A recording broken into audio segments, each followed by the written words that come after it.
Oke bro, setelah sebelumnya gue udah ngebuat video tentang gue ngehujat IndiHome tentang modemnya. Sekarang karena gue di lantai 3 di studio gue nggak ada internet yang terlalu kencang karena modemnya itu di paling bawah. Jadi gue beli sebuah router baru untuk di studio gue. Nah, karena gue cukup terkesan dengan router yang baru dari IndiHome itu, gue langsung aja beli router yang modelnya sama untuk dijadikan access point. Nah, bentukannya seperti ini. Untuk tampilan lebih jelasnya, silahkan tonton video sampai akhir. Jangan di skip. Dari segi desain, ONT ini tampil minimalis banget ya. Warnanya putih bersih, ringan, dan ukurannya compact. Bisa ditaruh di meja, digantung di dinding, atau diselipin di rak. Bikin estetik, karena desain minimalis dan cocok untuk berbagai setup studio untuk lo. Jadi, ONT ini nggak nabrak dengan konsep dari setup studio lo. Oke, jadi barangnya udah gue unboxing dan tampilannya seperti ini ya. Ini seperti biasa tampilannya kayak ONT-ONT yang diberikan oleh ISP. Tampilannya nggak terlalu wah banget, nggak kayak router-router yang dijual untuk access point ataupun untuk mesh. Tapi ini tampilannya cukup minimalis ya, nggak terlalu norak dan nggak terlalu ngejreng ya. Lalu untuk router ini kan gue pakai kan dari ISP ya, modelnya itu sama HG6145F1. Nah, itu udah gue pasang di lantai bawah, lantai 1, ini gue di lantai 3. Untuk sekarang di lantai 3 itu mode wirelessnya 2,4 dan 5 Hz itu ada ya full di HP gue. Tapi karena di sini gue ingin langsung tancap ke laptop gue yang ada di depan sini, jadi gue beli sebuah router access point. Dan karena gue budgetnya nggak terlalu banyak, jadi gue beli yang sama aja. Untuk harga router ini harga 150 ribuan ya. Ini router bekas, kalau yang barunya gue nggak tahu berapa, karena yang baru itu cuman ISP aja yang bisa ngimpor dari Fiber Home, dan ISP itu nge-custom mau dipakein apa aja softwarenya. Tapi ini dari ISP My Republic ya, ini ada namanya. Untuk My Republic dia bisa ADD1 dan bisa custom LAN bindingnya. Jadi nanti next video bakal gue tampilkan video bagaimana gue nyeting. Untuk antenanya ada dua ya, kanan dan kiri. Tapi walaupun antenanya dua, teknologi di dalamnya ini udah gila. Tapi sebelum kita ngejauh terlebih dahulu ngebahas ONT ini, kita pahami dulu apa itu ONT. ONT itu adalah Optical Network Internet. Jadi ONT itu adalah sebuah penghubung jaringan internet dari sebuah tiang listrik yang disediakan oleh ISP. Nah, dari tiang listrik itu diantarkan jaringan internet melalui kabel optik ke ONT ini. Nah, kenapa ONT bentuknya kayak begini? Karena ya, ini sebenarnya buat all-in-one ya. ONT itu all-in-one, bisa mode router, bisa mode modem, dan bisa nerima sebuah jaringan dari ISP. Lalu selanjutnya kita bahas desain dan tampilannya. Untuk tampilannya seperti yang gue bilang awal, tampilannya minimalis, desainnya juga minimalis. Untuk port-port yang tersedia di dalam ONT ini nih ada sangat lengkap ya, karena emang ONT dari ISP, jadi sangat banyak untuk port-port yang disediakan. Pertama itu ada tombol reset, kalau misalnya lu lupa password login adminnya bisa lu reset. Lalu ada USB ini untuk penyimpanan dalam router ini ataupun disambungkan ke printer. Lalu ini ada 4 port LAN untuk internet ya, bisa lu aktifkan melalui port adminnya, karena ini adminnya kebuka ya, bukan dari IndiHome. Kalau IndiHome kan kekunci. Ini ada LAN 1, LAN 2, LAN 3, dan LAN 4. Biasanya kalau LAN yang untuk internet itu di IndiHome itu LAN 3, tapi ini nggak ada tampilannya ya buat LAN-nya. Lalu ada tombol power, dan ada tombol untuk port PON.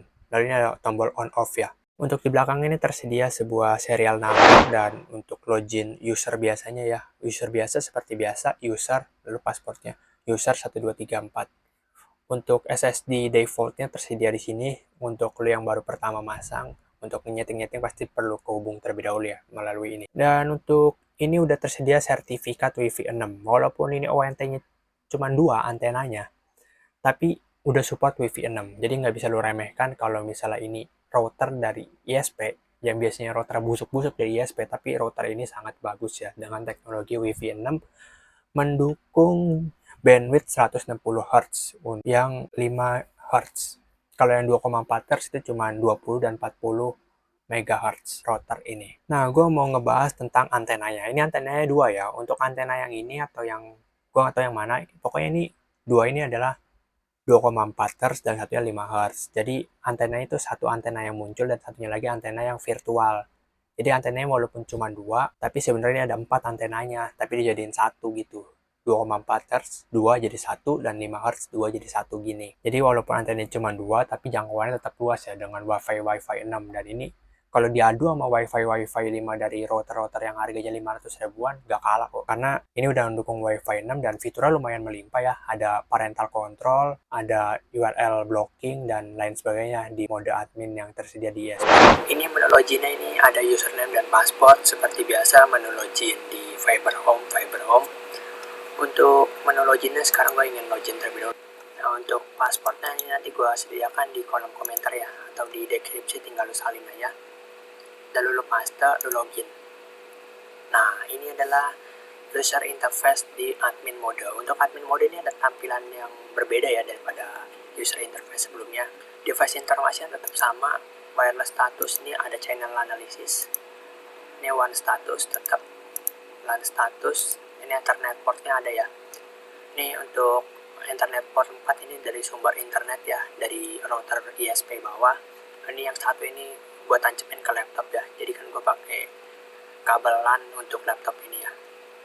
Lalu di ACP client list kosong ya, belum ada karena gue pakai kabel LAN. VoIP status ini kabel telepon nggak aktif. Nah, karena di sini tadi gue udah ngebahas LAN setting, sekarang gue mau bahas LAN setting. Nah, LAN setting di sini lu bisa nyetel LAN settingnya ya di bagian sini. DHCP-nya mau mulai dari berapa, server berapa. Lalu broadband setting ini lu bisa menyetel internet modenya ya. Di sini gue nyetel internet modenya ke mode bridge. Ini ada mode router dan mode bridge. Lalu service tipenya ada multicast router. Untuk security-nya ini lebih banyak ya. Ada firewall control, ada IP4 filter, ada IP6 filter, DHCP filter, URL filter, anti-port scan, MAC filter, ACL setting, IP6 ACL setting, parental control, lalu ada DDoS. Ini biar lu nggak diserang oleh virus ataupun serangan hacking gitu ya, lu aktifkan aja. Ini ada HTTPS, ini application-nya ada VPN, ada DDNS, ada port mapping, ada NAT, ada WPNP, ada DMZ, ada web port, lalu ada diagnosis ya. Diagnosis gue nggak tahu ini apaan ya, tapi kayaknya cukup berguna nanti. Nah, ini untuk manajemen. Kalau untuk manajemen sebelumnya di user biasa itu cuma ada user account yang bisa diubah passwordnya. Kalau di manajemen ini di interface admin lu bisa ngubah password untuk login admin. Lalu gue mau ngebahas kelebihan dan kekurangan untuk dari ONT modem ini. Untuk kelebihannya dia udah support Wi-Fi 6 ya, seperti gue bilang kalau ini router anomali, Wi-Fi cuma 2 tapi support Wi-Fi 6. Lalu untuk kelebihan kedua dia all-in-one ya. Ini router yang ini bisa lu gunakan untuk mengganti router dari ISP. Tinggal lu colok aja port fiber optiknya di sini ya. Lu colok ke sini dan lu setting-setting dah.